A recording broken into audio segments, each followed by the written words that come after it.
که دیو له چا اوټ ورکړو نه بدلی بس لنډه خبره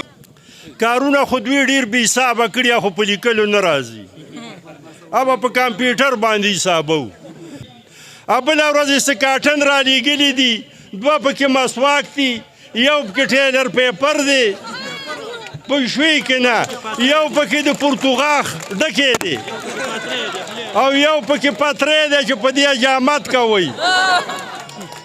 د هغوی نه خو جامې وړي دي پرتوغاښ په څه شي کې واچوي خو د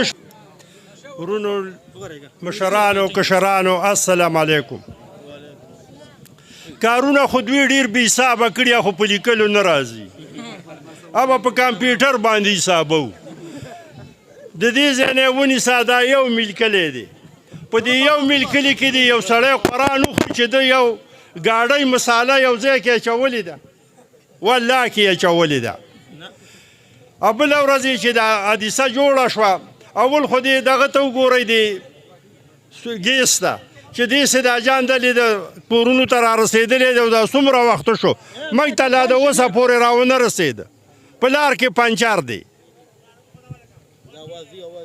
دا د یوه خبره دویمه خبره چې کومه دی چې دا واقعیت وشو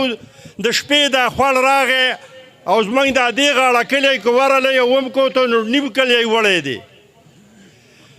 نو د دې نه دوی ټول خبر دي په نیټ باندې هم راغلي په ریډیو هم ویلي پرس یې ویلي دوی په دې ځای ځي او راځي قسم به ته وخورم که دوی هسې هم ورستانه شوي دي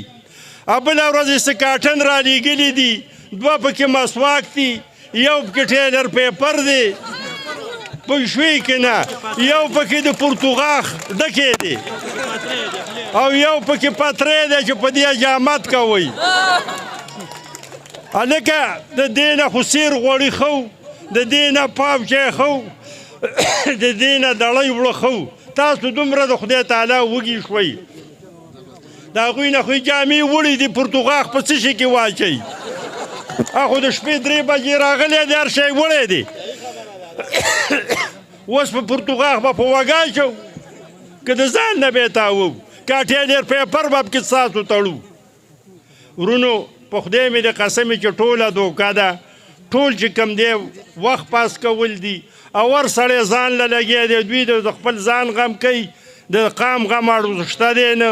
ګینې دې کورونو له به راغلی به چې دا کورونه یې وړي دي چې د دې خو موږ یو دغه وکړو که نه یو جړه فریاد خو دې خدای پاک ته وکړو هغه دغه خو یې پرېږده ورونو بس د نن نه واورئ که دیو له چا اوټ ورکړو نه بدلی بس لنډه خبره جزاک الله